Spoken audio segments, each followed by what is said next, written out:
Hello everyone, welcome to my channel. I'm Jordan. Welcome to day one of Summerween. This is a week-long readathon hosted by Gabby on Gabby Reads and Olivia from Olivia Reads a Latte. And it is just a week of reading thriller and horror books to kind of get everyone in the Halloween mood. Even though it's summer, a lot of us like reading spooky and creepy stuff in the summer. So this is a readathon all for that. I am so excited to be participating. I think this is my first time participating in one of these readathons. They always do Summerween, they've done Winterween, they've done Camp Weekendween, they've done Spring Flingoween, so they do it like all year round, which is super fun. But this is my first time joining. So let's talk about what's going on. First of all, it is a Friday, so it is a work day for me. I do work from home, which is awesome. As you saw this morning, I just got like my coffee ready and then I made my way downstairs to my little home office. I've been doing some work. It is about 10:30 a.m. now, so just taking a little break to intro this vlog. I'll get some lunch in a little bit and then I'll work a little bit more, and then I have some errands to do this afternoon because my in-laws are coming this weekend to stay with us. So I gotta get their like guest bed all situated. I gotta get some groceries. So I'll do that this afternoon, but I also wanted to get my TBR set with you guys so that I can start listening to an audiobook. So I have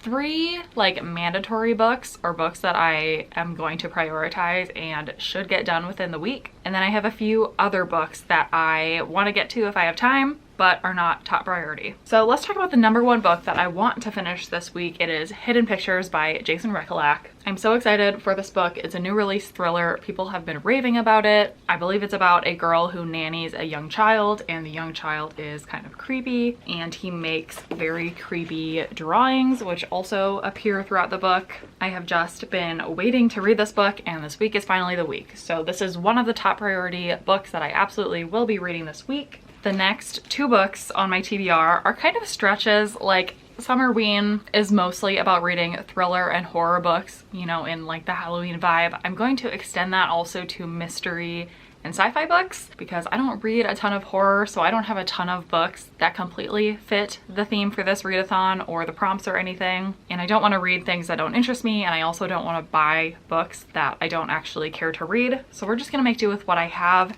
So the next book on my TBR is called The Nobodies by Alana Shubach, and I believe this is kind of a thriller sci-fi. This is about these two girls who have been best friends for their entire lives, and they realize that they have this ability where every time they touch foreheads, they switch bodies. And I'm not really sure what happens throughout this book. Like, I'm not sure what they do with that ability, but it's kind of a weird thing, so I feel like it kind of fits the vibe of Summerween because it's kind of, you know, unsettling, kind of creepy. I did actually already start this book at the very beginning of this month just because I kind of wanted to get ahead on my TBR, so I am about 70 pages in. I feel like I probably will want to restart it this week. And I can probably kind of skim those first 70 pages since I've already read them, but I want to make sure I have a good grasp because it is kind of a weird book. So far a little slow, but definitely intriguing. And then the third book that is top priority that I want to get to this week, I only have on audio. It's called The Woman in the Library by Sulari Gentle. This is more of a mystery book. I think it's a murder mystery about somebody who dies in a library. Some of my friends have recently read this with some mixed reviews, so I thought I would give it a try. I got it through Libro FM through their ALC program, which is for book reviewers to get advanced listener copies of audiobooks. So I got it for free through them, so thank you to Libro, and I definitely want to get to it since I downloaded it through that program. I probably will start with this one first because it is on audio and I can listen to it today throughout my day. It's less than 9 hours long, so if I double speed that, that is only about 4.5 hours of actual listening time, which is definitely doable. And then the other books that I want to get to if I have time, I'm just going to quickly mention them because, again, I might not actually read them, so I don't want to get your hopes up. But the first one I have is The Nanny by Gilly McMillan. Don't know anything about this other than I assume it's about a nanny. Kind of like Hidden Pictures, so I might have a little bit of a nanny theme going on. This book is a little long, almost 400 pages, but I can get this on audio through Hoopla, so I may do that. Another option is The Cellar by Natasha Preston. I think this is kind of a thriller slash horror book, so it definitely fits. I believe it is young adult, which some people have not loved, but I do like young adult mystery thrillers, so I think I have a good chance of liking this one. I have Date Night by Samantha Hayes. This is just a standard domestic thriller from my understanding about a date night that goes wrong. And then the last option that I have is Bird Box by Josh Malerman, which I have seen the movie adaptation for and I loved it. So I have been meaning to go back and read the book as well. This one is very short and I have the audio through Hoopla, so this has a very high likelihood of getting read this week. So those are my 7 book options for the week. Reading 7 books in 7 days is definitely a stretch for me, so I don't think I'm gonna get to every single one of them, but I'm thinking 3 to 5 is probably where I'll land. So with that, I'm going to continue on with my day. I'm gonna do a little bit of like cleaning and tidying while I have a second before I need to get back to work. Then I will work, then I will eat lunch, then I will probably get groceries early this afternoon, then I'll finish my workday. I'll get my kids. I will hopefully be listening to an audiobook throughout that entire time, and I will check in with you later, either later tonight or tomorrow. Who knows? Readathon weeks are always crazy. You never know when you're gonna be able to check in. So I'll just see you when I see ya. I'll let you know what update I have, and I hope that everyone is having a good day 1 of Summerween so far, and I'm so excited to get into the books.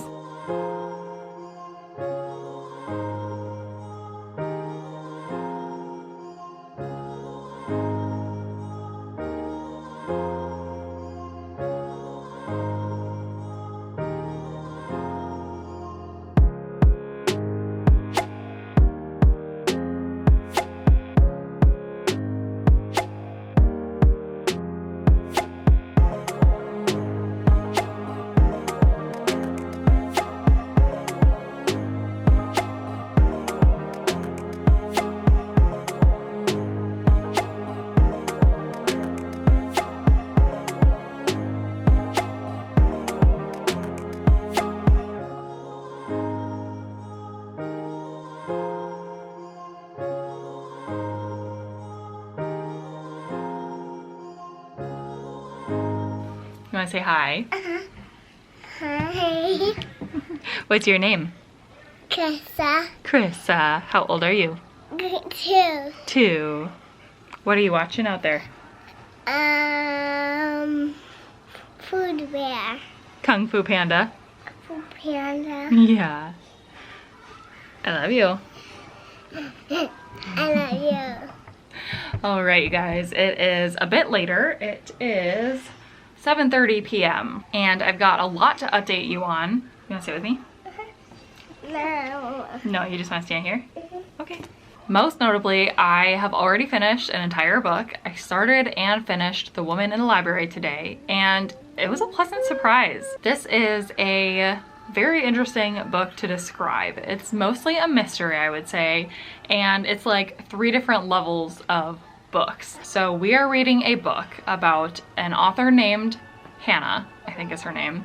She's writing a book about this group of people who were all in a library together when they heard a scream and a woman died in like a room around them. And so they're trying to figure out what happened to that woman. And within that group of characters, one of them is an author also writing a book. So it's like 3 layers of books, which is a little confusing, but I think the book did a good job of keeping them straight. And then it's also interesting because the author Hannah, who's writing this story about the people in the library, is getting feedback on the story from a beta reader named Leo. And so the alternating perspectives are the chapters of that book and then Leo's beta reader feedback. And Hannah actually also wrote a character named Leo in the book. So it's a fun like reflection of him as a person and character. Some of my favorite parts of this book are the feedback that Leo was giving to Hannah as she was writing the book. At times he would say something that would make the context better, and some chapters she would take that feedback, and so in the next chapter you would see like that exact thing referenced. But then sometimes she would very pointedly not take his advice. So that made for a really fun reading experience because not only were you reading the story, but you like had this step back view of the writing of the story and like what was going to be incorporated in the next chapter. So I really enjoyed that. I also really enjoyed the nods that this book made to the mystery genre in general, and it referenced that this book is kind of the opposite of like a locked door isolated closed circle mystery. Yeah, so that was a pleasant surprise. I am giving it 4 stars instead of 5 because by the end I could tell the point was bigger than any of the singular stories. Like the book that Hannah was writing and what was going on with Hannah and Leo clearly were intertwined. And at the end, I didn't feel like I quite got it. Like I was hoping for a bigger twist or something that would come up that would link everyone together. And I feel like it tried to do that, or like it did do it. It just didn't hit like I wanted it to. And so right at the end, I was like, did I miss something? Like, did I miss the reveal or like the thing that really tied all of this together? Because that would have just taken it from a unique writing style to like a whole new type of mystery. You know what I mean? I don't know. But yeah, overall, a really satisfying book. I'm really glad I read it. Completely original from anything else I've read before. I loved the unique structure of it and like the meta self-aware qualities it had. So I would highly recommend if you are a fan of murder mysteries, a little bit slower burn mysteries, and that book within a book concept sounds interesting to you. So yeah, on top of that, just finished out the rest of my productive day as planned, did a lot around the house. My husband and I went shopping really quickly for a project that I'm gonna keep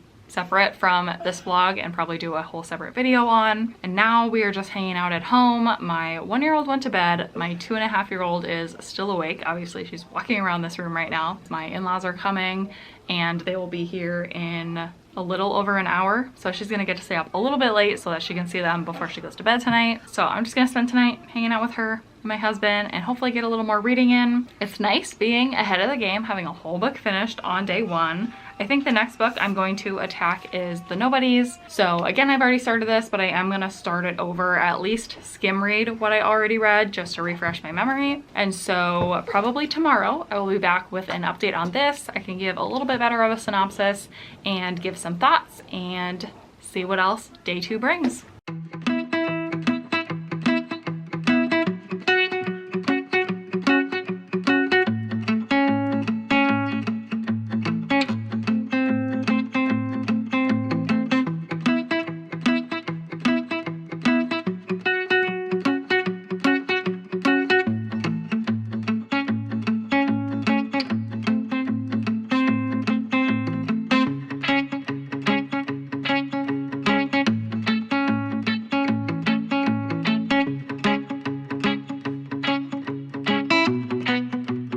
Good morning, everyone. Happy day 2 of Summerween. I am back in the same spot that I was last night, or the same room at least. If I haven't said in one of my videos before, this is our like sunroom off of our kitchen, and it has a nice sliding door that we keep closed pretty much at all times so that our kids can't come in this room, because this is where we keep like the stuff we don't want them to have access to. So I have a lot of books in here, we have some electronics in here, and so this is where I come when I need to get away from the kids, and they just are not even used to coming in here. So that's why I film so much in here. Also, if you can hear a lawnmower in the background, I apologize. That is Saturday mornings in the suburbs for you. But yeah, it is 9:30 a.m. on Saturday. I probably look and sound pretty tired because I am. I just recently woke up. The amazing thing about my in-laws coming to town is that they wake up with the kids for us, and so we get to sleep in a little bit, which is so nice. And they love it too because they live 7 hours away, so they don't get a ton of time with the grandkids. So it's a win-win situation, you know? But of course, sleeping in for me still only means like 8:30, 9 o'clock, not like 11, 12, like I used to do in my high school, college days. But yeah, day 2 is here. I'm going to start reading because my in-laws have the kids down in the basement playing right now, and I think they're even gonna plan to go play outside a little bit later once it warms up a bit. So they kind of have the kids for the morning, and I'm gonna try to take advantage of that time as much as I can and do some reading. I'm going to dive back into The Nobodies. I didn't really get very far at all last night. I just got through about 10 pages is all, so I still have about 60 pages to catch up to where I was, and then I'll be reading the story fresh. I finished a whole book yesterday, but I don't think that's gonna be the case again today. I would like to finish this by tomorrow so that after that I can keep moving on with my TBR. So that is the plan. I'm gonna get to reading now. I will check in either later today or potentially tomorrow, depending on how the day progresses and how many reading updates I have for you. So I will be back when I have something else to say.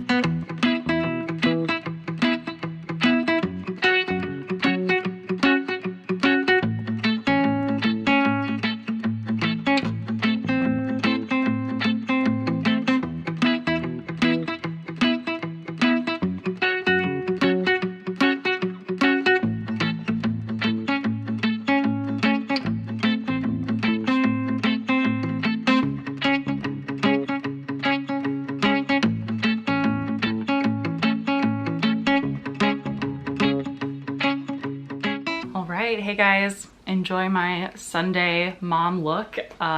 It's day 3 of, what are we doing? Summerween, and I don't really have much to update you on. Weekends at our house are just crazy. Like, everyone's home. We had company this weekend, like I told you. They left this morning after we all had brunch together, so we're back to just our family in our house. My kids are napping, my husband is napping on the couch because obviously I'm in our bedroom right now. But I have been reading. I've actually been sprinting with Sarah on Sarah's shelves. She's doing some reading sprints today, so I joined and I'm loving them. And I am on page 154 of The Nobodies. So I suppose it's time to give a little bit better synopsis for this book. So this is following 2 best friends named Nina and Jess. And when they were like 9 years old, 9, 10, they discovered that when they touch their foreheads together, they can switch bodies. And then they can do this as many times as they want with no repercussions or anything. So they do it quite often throughout their childhood. They do it like for fun. They also do it like in school sometimes to, you know, cheat the system, because if one of them is better at a subject, they'll like take a test for the other one, or like one of the friends is more outspoken and bold than the other one, so she can go to the more timid girl's body and like tell off one of their classmates if they were being mean to her or something. You know, they can just switch bodies and do things for the other person. So half of this book is in that past timeline, following them through their childhood as they find out that they have this power and are doing whatever they want with it. And then we're also following something like 10 to 12 years later, when they are, you know, mid-20s. They are reconnecting after a few years where they weren't talking to each other.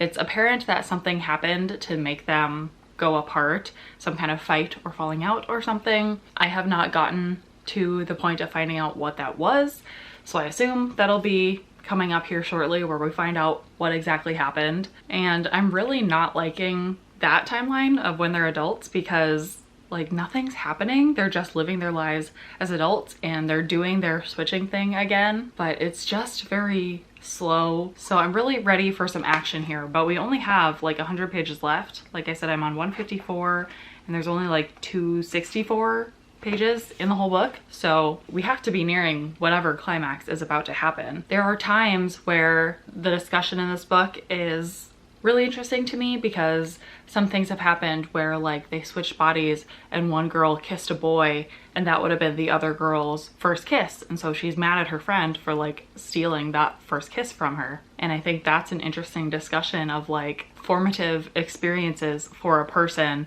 and like if you aren't there to experience them, what does that mean? Or like if she kissed somebody in the other girl's body or in her own body, would it still be her first kiss, because it would be her like brain experiencing that for the first time, even though it wouldn't be her body experiencing that for the first time. So you know what I mean? It is interesting. I just feel like this book isn't going there enough for me to be completely invested and like be able to back this book. It could turn around, so I'm going to give it a chance. I'm going to finish it hopefully today, because my kids are still asleep, sprints are still going, and I only have about 100 pages left, so that is the plan. I will update once I've finished The Nobodies with some final thoughts. Hopefully they're a little bit better. Hopefully this ending really makes up for the slowness of the rest of the book. But either way, I will let you know, and I will hopefully be back looking a little bit more put together.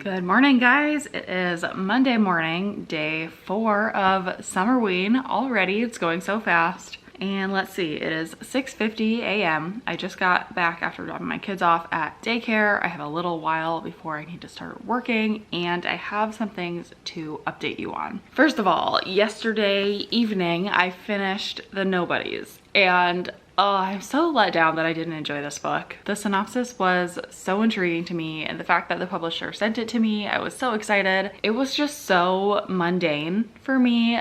So much of this book was just reading about these two friends and their normal, like, dramatic lives. I say dramatic because it's a lot about like their boyfriends that they have and these guys that they go through and kind of their drama as they navigate all of that. And I just don't love reading about that. I wish there was more in here about them not only like using their powers for something interesting or more interesting than just like kissing another guy in the other friend's body. And I wish there were more discussions about like ownership over your body or defining yourself as a person and stuff like that. So unfortunately this was a bust. I'm giving it 2 stars. I would recommend it to people who like slower, more like contemplative, melancholy type stories where there's not a lot of action, just kind of a character study, and specifically knowing it's a lot about like these women and their relationships with guys and stuff like that.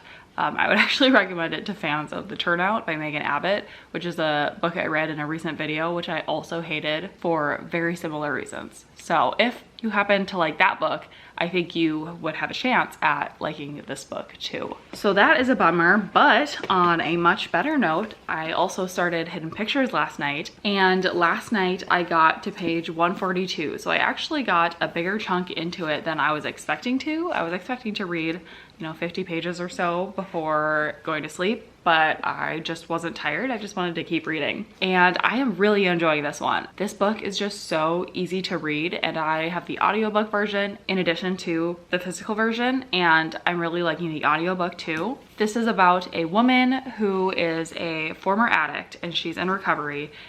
She's been sober for about 18 months and she's looking for her next thing, like what's her next job or whatever, and this opportunity comes up for her to be a nanny for this, I think, like 5-year-old boy named Teddy. And Teddy's family is very wealthy. They live in the suburbs in this really nice house with a pool and a guest house that she gets to live in. So she's staying there for the summer and she's just working being a nanny. And then the thriller piece is that the little boy named Teddy is starting to draw some really creepy drawings. And so our nanny thinks that there might be something like paranormal going on or something at the house that is channeling through Teddy and making him draw these creepy pictures. And there are a bunch of drawings throughout the book. So here's an example of a creepy one. I'm trying to get this in frame and make sure I can see it too. So like this is the nanny and the little boy having cookies and milk, and then this creepy lady underneath the table. And for the beginning of this book, I was thinking like, yes, the pictures are nice to have, but I wouldn't necessarily recommend going out and purchasing the book, especially a brand new hardcover book is expensive, like $28 just for the pictures, because the audiobook does describe them, and because most of them are just like kid pictures, it's not like you're really missing that much without the physical book. However, it did start to get more advanced the further I got in. So now like this is what the pictures look like on page 129, which again are described in the book, and it is said that like these are way more advanced drawings. Like I don't think a kid drew this. So it describes it well. It is a little more interesting to look at, actually well-drawn photographs. So I spent a little more time looking at those ones than the kid scribbles. But overall, I think my opinion is still the same, that you don't have to have the physical book. It does add a little bit to the experience, but there's not so many pictures that it's like you have to have the physical book. You cannot possibly understand what's going on just with the audio. I don't think that's the case. So I just wanted to throw that out there because I have seen a lot of recommendations from people to get the physical book, and I definitely took that advice. I didn't start this until I knew I had like the time to sit down with the physical book and make sure I was looking at it along with listening to it. But in case anyone was worried and maybe you only have access to the audio or something, I do still think you will get 99% of the story out of the book without seeing the physical pictures. And maybe at some point you could go like to the library or a bookstore and just flip through the pictures. That might help you like fill in some gaps later, but I really don't think that they're integral to understanding the story or being creeped out by the drawings or anything like that. So yeah, I'm really excited to get back into that one and hopefully finish it today. Again, because I have the audio, I should be able to listen to it periodically throughout my day. Tonight, I will actually be bowling for an event for my for work, for my previous workplace. So that will be kind of fun. I'm not a huge bowler, so we'll see how I do. But that is really the only evening plans that I have. So I will check in when I'm further into hidden pictures. Maybe once I finish it, I don't know. We'll have to see how much I can talk about without being too spoilery. And otherwise, I just hope everyone is having a great Monday.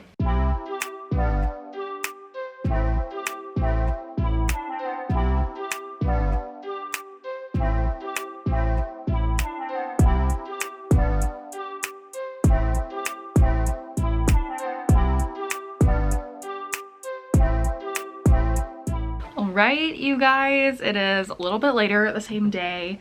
It's afternoon, and I actually was able to finish Hidden Pictures, and I can just say right off the bat, this was 5 stars. It was exactly my type of thriller. It was fast-paced, straightforward, easy to understand. It had an interesting premise. I love the nanny of a kid drawing creepy pictures idea. It did have some things that I know other people don't like in thrillers, but I particularly do like. One of those is like a big explanation at the end of the book of everything that happened. I know some people hate that, but I actually love it. I love getting a full explanation, A to Z. This is what happened. This is why it happened. This is how you were led astray. All of that. Like, it's so clearly laid out, and I appreciate that in thrillers. But if that bugs you, know that this has that. It also is the type of thriller where you do have to suspend your disbelief a little bit. Like this girl taking this job to begin with, it's very much too good to be true, and like you could read it and say nobody's gonna take that job. There are too many red flags off the bat.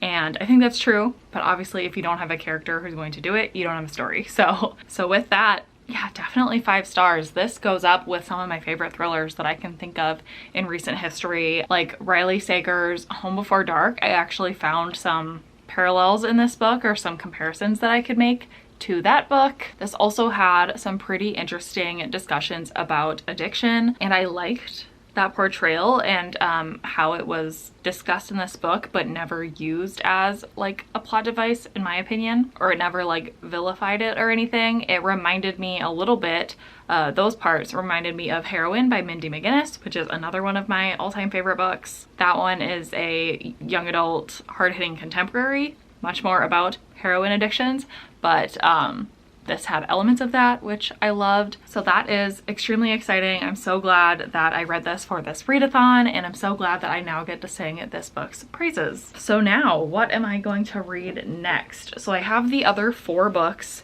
here that I said were on my maybe TBR, because I have gotten through the 3 that I knew I needed to get done first. And honestly, none of these are calling to me like must read me right now. So I'm thinking maybe I will do a poll on my Instagram to have people pick which backlist thriller to pick up next. And then when I finish up work, I can get started on that next book. Hopefully you guys pick one that has an audiobook so I can listen to it as I drive to my work thing this evening. But yeah, can you tell I'm in a good mood? Like, I just love when books leave you on a high after finishing them. You know what I mean? It makes it totally worth reading all the duds, so that when you get one that you just click with, it's such a good feeling. But okay, I have to get back to work now, so I'm going to do that. I'm going to post the poll for the next book that I'm going to read, and then I will be back with an update once I've started that book, and yeah, just give my next update. All right, everyone, hello. I am back, clearly in the car, about to go bowling, and I pulled over to a gas station quickly so that I can figure out what, if anything, I can start to listen to. So I'm gonna check my stories, which has been up for 3 hours, and see if we have a winner. Bird Box is winning with 10 votes. and The Cellar is close behind with 9 Boats, which I'm actually very excited about those 2 books. Those are probably the 2 I would have picked for myself to read next. So that's exciting, and Bird Box especially, I know I can get an audiobook for. So that is perfect. That's what I'm gonna do, is go ahead and get Bird Box from Hoopla and start listening to that on my drive right now. And of course my drive home, I'll listen to it tonight, and I will update once I'm a little bit into Bird Box. And in the meantime, maybe I will provide some very talented bowling footage.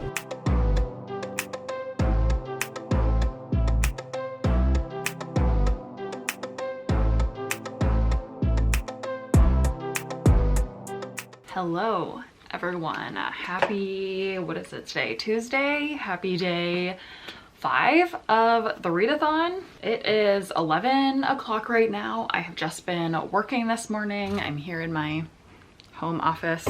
I am about to go grab lunch because at noon I'm going to start productivity sprints on my channel. This is something I did for the first time last week on Tuesday afternoon. I sprinted for like 4 hours and it was actually really helpful for keeping myself on track. I think it's a combination of 1, being on camera, but also 2, having really strict like 45-minute sprint sessions, which I definitely could do by myself when I'm not on live sprints, but for some reason it just works better, you know, when you have the computer and other people keeping you accountable versus when you are by yourself. So that is going to be starting in about an hour, so I have to, like I said, quick get lunch. I did also want to update because last night I started Bird Box and I'm actually already on page 199 out of 260. So I'm almost done with it. I have the audio through Hoopla, which is super helpful. Quick synopsis of this in case you haven't read this before or seen the Netflix movie. I have seen the Netflix movie. I saw it like right when it first came out and I absolutely loved it. And it's interesting reading the book version. First of all, it's pretty darn close to the movie version, so I'm not surprised by a lot, and I would have been interested to have read this first to know if it like if I had a different opinion on it in book form, because part of me thinks so much of this is kind of unexplained that it probably really would have bothered me if I would have read it as a book first. But for some reason, I guess I'm more okay with unexplained things in movie form. So that's interesting to know about myself. But the tension is really, really good in this book. Like, you very much do feel just a sense of dread and like uneasiness about what's going on in the world in this book.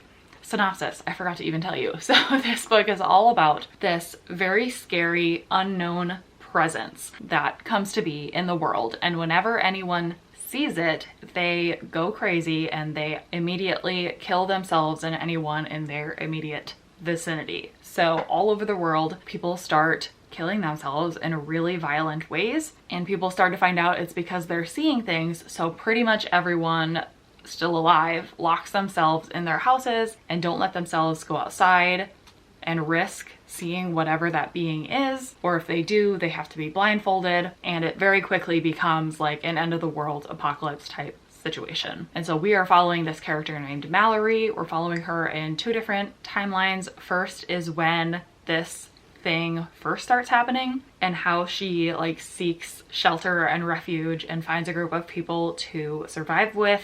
And then we also follow her several months later as she is going on a journey from her initial kind of hideout place to somewhere else, and she's doing that completely blindfolded. I personally find both timelines equally interesting. I do know what happens in the movie, and I'm assuming that's what happens in the book, so it's a little bit different knowing the outcome and what to expect. But again, just the tension is really good, and I do think someone reading this for the first time would be terrified of what's about to happen. So I'm liking it, I'm excited to finish it, and this is making me interested in reading the second book in the series because that has not been adapted, so I don't know what happens. And I've heard pretty good reviews about the second book too, and that's called Mallory. I wonder if that is available as an audiobook. Let me check really quickly.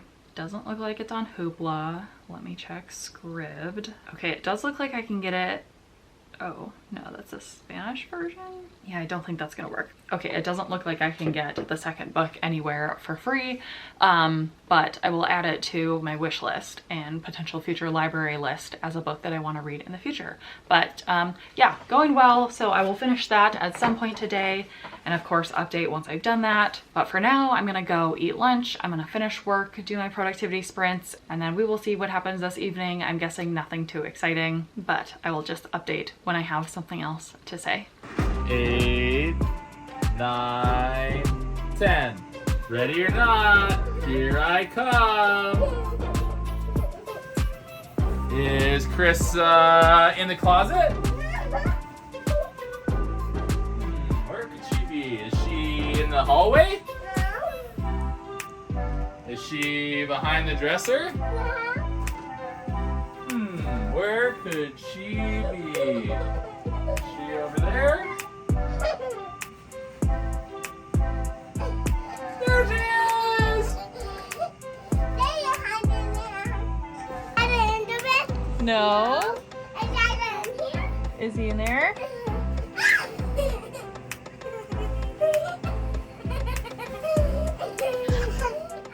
Good morning, day 6 of the readathon. Today is Wednesday. It is early in the morning again, before 7 a.m. Just checking in as always. Last night I did finish Bird Box and I have generally really good feelings about it. I'm gonna give it 4 stars. There was a little portion there where I was leaning towards 3 stars because I was like, I don't know. I already know the story, so it was kind of dragging, like I just wanted to finish it. And then I got to the ending and I really liked the ending of this book, or I liked the movie ending, and so since this book ending was like exactly the same, I really liked it too. So raising it up to 4 stars. I also think that had I read this book first, I do think I would have enjoyed it like I enjoyed the movie. Again, I was kind of conflicted because parts of it are unexplained, but I do think the resolution of this book is satisfying enough that I would have enjoyed it had I not seen the movie first. I have not started reading anything else yet.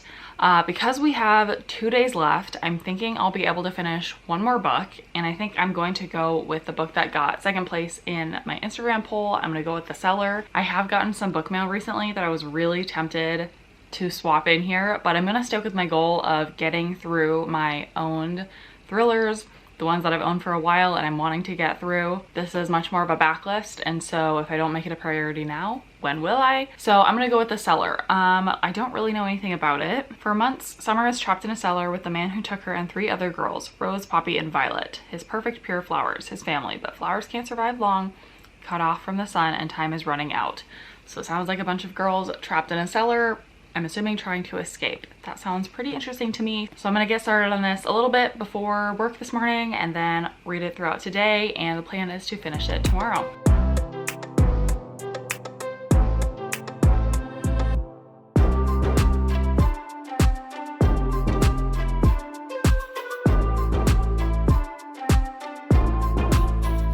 Okay, I'm vlogging quick from my phone because I just finished the first chapter, and it's an intriguing enough story. The first chapter was just about the kidnapping of our main character, and how this guy grabbed her from a park and brought her to his cellar.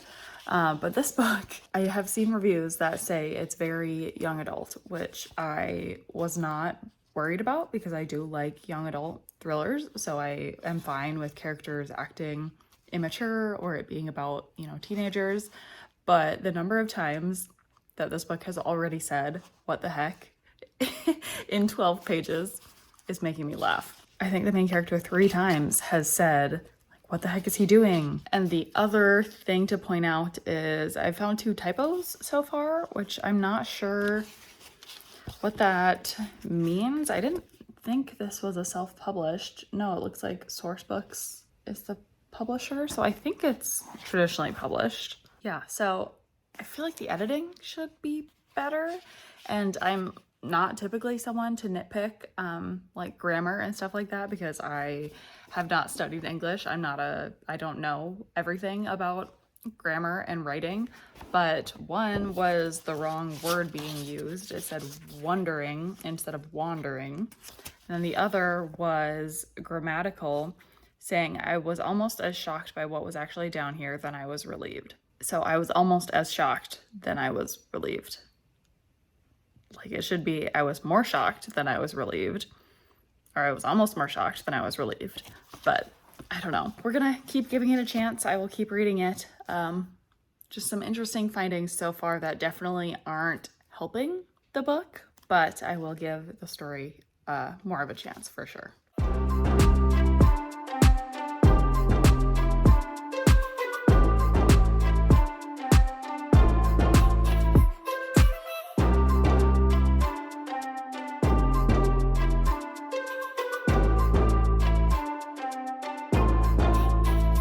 Okay, I have an update.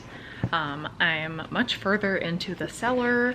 I'm on page 143, and first of all, this is a Wattpad story, which makes way more sense when I was talking about like the typos earlier and the repeated phrases, specifically what the heck was said like 5 times. But from what I understand, I'm not a Wattpad expert, but from what I understand, Wattpad is an online platform for writers to write stories, often fan fiction, but this is just normal fiction. And then if a story gets popular enough on that online platform, then sometimes publishers will pick it up and publish it. And it seems like they must take it as is with very little to no editing.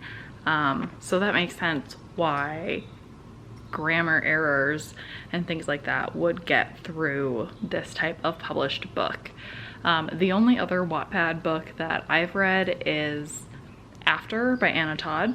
Didn't love it, so my opinion of Wattpad stories is not great going into this, but I am liking this. It's very like quickly readable. The story is very straightforward. Again, we're just following this girl who's been kidnapped. She's being kept in a cellar with other girls, and most of the time we're in that perspective, but we're also getting a couple chapters from the perspective of her boyfriend who is searching for her with her family, and then also from the guy who is the kidnapper. We get a couple of chapters from his perspective. So it's interesting enough. I'm not expecting this to be like a new favorite thriller or anything, but I'm having a fun time reading it. I am currently watching sprints on Liv's channel with Olivia, Kendall, Lauren, Elizabeth, and Naomi. So that is very fun. They have a really nice fall ambiance going on right now. So I'm gonna keep reading this book for a while. I'm hoping to make it pretty far tonight so that I only have a little bit to finish up tomorrow. And I actually want to get this vlog edited relatively early tomorrow and posted as soon as possible, because I don't really have any other content going on right now. So that is the plan with that. So I will check in tomorrow and hopefully have a few more thoughts on this book to share, and we'll be ready to wrap up Summerween.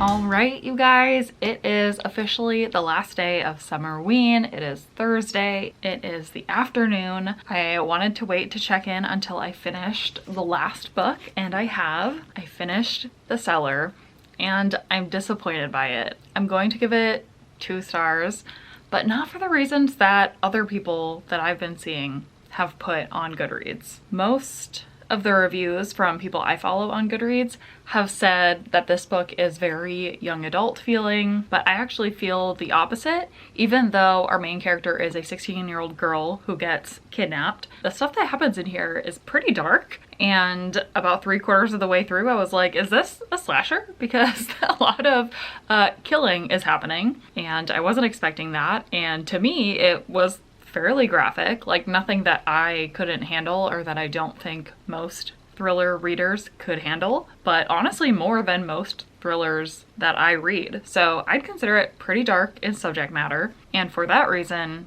not very young adult at all. But the writing is more what I had a problem with, and not even that the writing felt young adult, though it was very straightforward and simple to understand. The problem I had with this book is that it was not like a puzzle. Thrillers, to me, are their best when things happen in the beginning that come around again at the end, that, you know, fit in like a puzzle and make it so that you're solving a mystery or doing something with the information that isn't just a straightforward, like, get kidnapped and then get rescued story. And I'm not 100% sure how exactly this book came to be published, so I could be wrong, but my impression of Wattpad is that an author can go on there, or any person can go on there and write a story, write however many chapters they want, and then publish it, and then people can read and comment and whatever, and then as they want to, the author can go back and continue writing the story incrementally, which I think is really cool in a lot of ways. It's great that anybody can go on there and, you know, write whatever they want to write, and it's a platform for readers to find that. I love that readers can give feedback in the middle of a story and they can actually influence a story as it's being written. I think that's super cool, and I think it's awesome that if a book on Wattpad gets enough traction, then publishers do actually pick it up and publish it in printed form. All of that I think is great, but I think the incremental way of writing a story like that inherently makes it so that the author can't easily change things about the plot or enter something at the end of the story that doesn't make sense at the beginning of the story because they can't edit what's already been written. Or maybe you can, but people have already read it as it was written.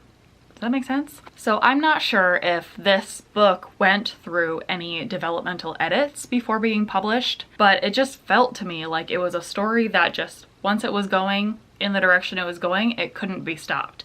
And more couldn't be added to the beginning to make it more like psychologically engaging. Like, we got some chapters from the villain's perspective in here, which was cool because he was very interesting. Clearly something was not all right there, but that never came to mean anything at the end. And that's what I think is kind of annoying. Like, we never got answers of exactly why he was doing what he was doing or how his past impacted him into who he was at the present day. It just felt very incomplete and very shallow, and I was missing a lot more depth, and there was no like twist or grand reveal or literally anything. It was just the story about the girl getting kidnapped and locked in this cellar. And I found the resolution of even that really unsatisfying and really anticlimactic. So all in all, 2 stars, unfortunately. And again, I'm bummed because I do appreciate the Wattpad platform. It's not a platform I ever really go on or anything, but I appreciate that it exists for the authors and readers that enjoy it. So that is a bummer, but I do still think I had a very successful Summerween. I read 5 books in total. 2 were 2 stars, which is a bummer, but glad I read them. I had 2 4 stars, one being Bird Box and one being The Woman in the Library. And I had a 5 star. 5 books in 7 days to me is a lot. And so I'm really, really happy with that. I'm happy that I knocked out some backlist books off of my list. I'm just happy in general, you guys. I've loved watching people's vlogs already this week. So many people were daily vlogging or like every other daily vlogging, so those have been super fun to watch. If you participated, please let me know how your Summerween went. How much reading did you get done, and did you enjoy it? Thank you so much to Gabby and Olivia, of course, for creating this readathon. I know that so many of us here on BookTube and Bookstagram have really enjoyed it, so I hope you continue doing all of the different weenies into the future. And other than that, I don't have anything else. So thank you so much for watching this video, and I will see you in my next one.